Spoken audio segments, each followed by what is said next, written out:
Saudi as well as Omani delegations have held talks with Houthi officials in the Yemeni capital Sana'a as part of international efforts to find a settlement to Yemen's 8-year conflict.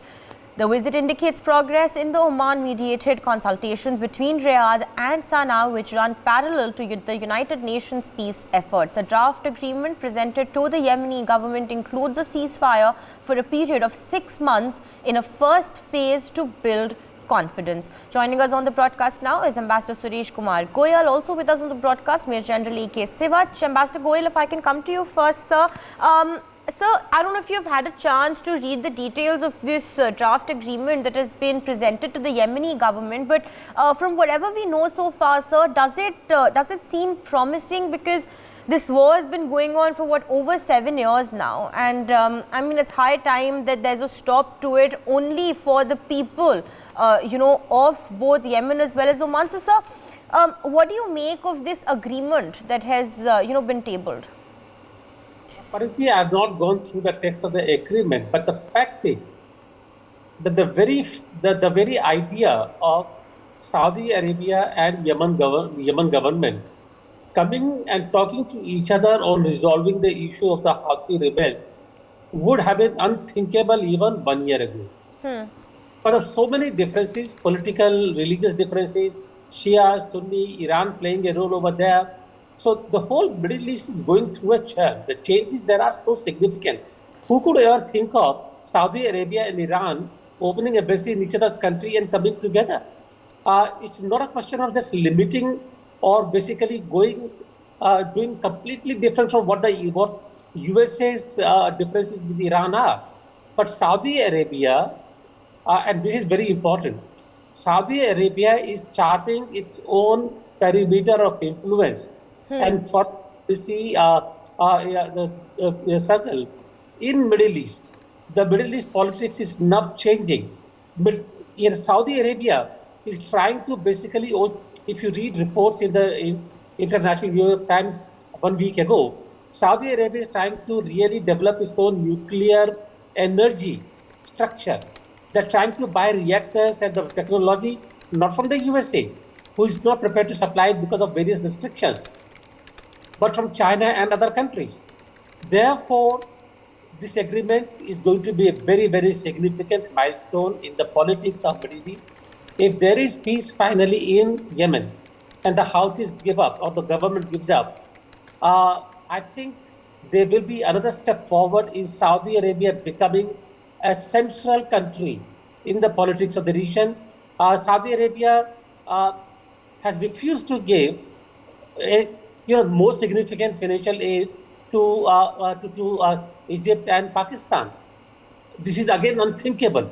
Saudi Arabia would not have been able to survive in the region politically and strategically without the support of Egypt. Egypt was the most important country till even 1 decade ago.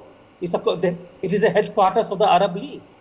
Therefore, what is happening now is extremely significant. It is about the politics of our Middle East.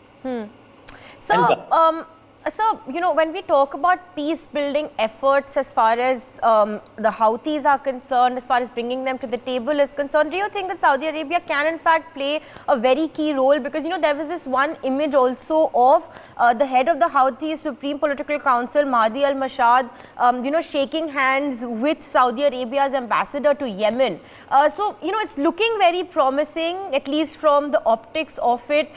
Just a last word from you, sir, on if you think this is possible, it's possible to restore ties, peace in any sense. Paridhi, I must compliment you on the research that you have done or what you are saying. It shows how well you understand the situation. Yes, these are all very, very important pictures. And as I said, it would have been unthinkable even till 2 years ago that such a thing would happen. Peace in Yemen would not have been possible without Iran and Saudi Arabia coming together. China has brought them together. That also enhances Chinese influence in the Middle East. Therefore, what we are seeing really is a political churn there.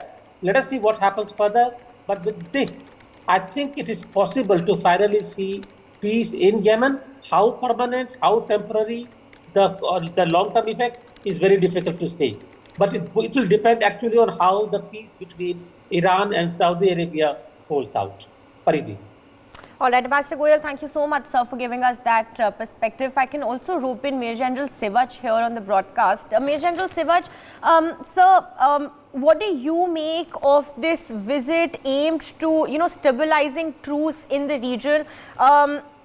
The war started somewhere, I should call it a civil war. It started somewhere in 2014.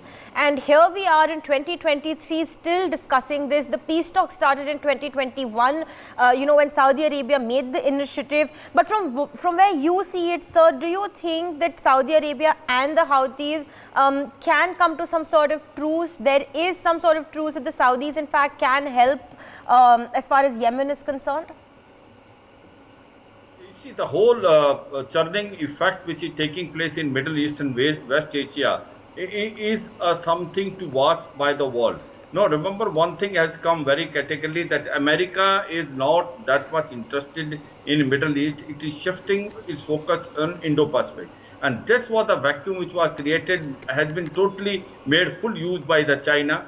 China is the one which has brought the Iran, which is the Shia dominated, and Saudi, which are Sunni, which are credible. They have brought together, and the diplomatic relation will now start. It is not only this, also the peace talk going between Saudis and Syria, UAE and Syria. Now the whole impact is that the churning effect is so good that you find a peace start coming, and China has come in the forefront, and thereafter Russia, rather than the US.